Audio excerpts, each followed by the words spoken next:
নবদ্বীপের মায়াপুর ইন্দ্রাকপুরে নতুন রাস্তা সহ ব্রিজ তৈরির শুভ উদ্বোধন হলো নারকেল ফাটিয়ে। এই উদ্বোধনের অনুষ্ঠানে কিন্তু উপস্থিত ছিলেন ভিডিও সহ সেচ দপ্তরের আধিকারিক। এর পাশাপাশি আরও উপস্থিত ছিলেন পৌরসভার পৌরপতি এবং পৌরসভার একাধিক আধিকারিক, পঞ্চায়েত সমিতির সভাপতি, পঞ্চায়েত সমিতির যে সাধারণ সদস্য রয়েছে তারা। এর পাশাপাশি আরও উপস্থিত ছিলেন গ্রামের একাধিক সদস্য এবং আরও যেটা লক্ষণীয়, একাধিক কিন্তু ছাত্রছাত্রী এই রাস্তা তৈরির যে শুভ উদ্বোধন হয় সেই উদ্বোধনী অনুষ্ঠানে তারা উপস্থিত ছিলেন। জানা যায় যে দীর্ঘদিন আগে কিন্তু গঙ্গা শুকিয়ে যাওয়ার ফলে তাদের চলাফেরার খুবই অসুবিধা হচ্ছিল।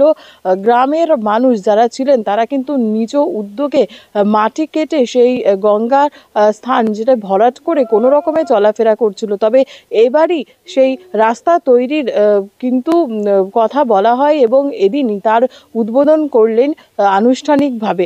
নদিয়া থেকে কুহেলি দেবনাথ, এভিএন নিউজ বাংলা। 1993 সাল থেকে চেষ্টা চলছে, কিন্তু বাস্তবায়িত হলো এখানে তাপস গুট যেদিন আগে পঞ্চায়েত সমিতির প্রধান ছিল, পঞ্চায়েতে গ্রাম পঞ্চায়েতে, তখন থেকে এটার প্রচেষ্টা চলছিল, কিন্তু হয়ে ওঠেনি। আস্তে আস্তে তাপস ঘোষ পঞ্চায়েত সমিতির সভাপতি যখন হলেন তখন এদিক দিয়ে মাটি পড়লো, মাটি পেরে এই অবস্থায় দাঁড়ালো। কিন্তু প্র্যাকটিক্যালি কিছু জীবিকা নির্বাহ লোক জেলের আর কি, মানে ফিশারিজ ডিপার্টমেন্টে যারা আছে তাদের সত্যিকারের জীবিকা একটা ব্যাহত হয়েছে।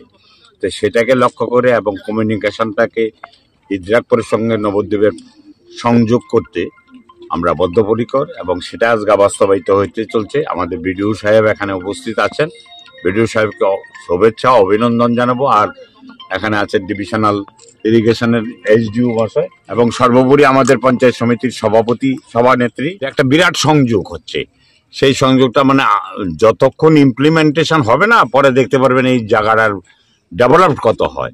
এখানে একটা হেলিপ্যাড হবে, কারণ এটা হলো ধর্মীয় সেন্টার, মানে religious centre of India Nabadwip.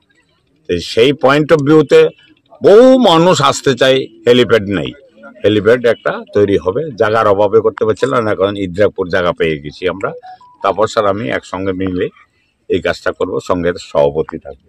এর জন্য 2,59,00,000 টাকা আপাতত স্যাংশন। এখানকার ওই ইন্দ্রাকপুর গ্রামে অনেক লোকে কবে নাগাদ শুরু হবে বলে মনে হচ্ছে? এটা তো শুরু হয়েছে, আজকে থেকেই তো শুরু হয়ে যাচ্ছে। শেষ করবেন লক্ষ্যমাত্রা? লক্ষ্যমাত্রা আমাদের আছে প্রায় মোটামুটি 8 থেকে 10 মাসের মধ্যে শেষ করে দেওয়া। 1 year approximately। হ্যাঁ, অ্যাপ্রক্সিমেটলি 1 year।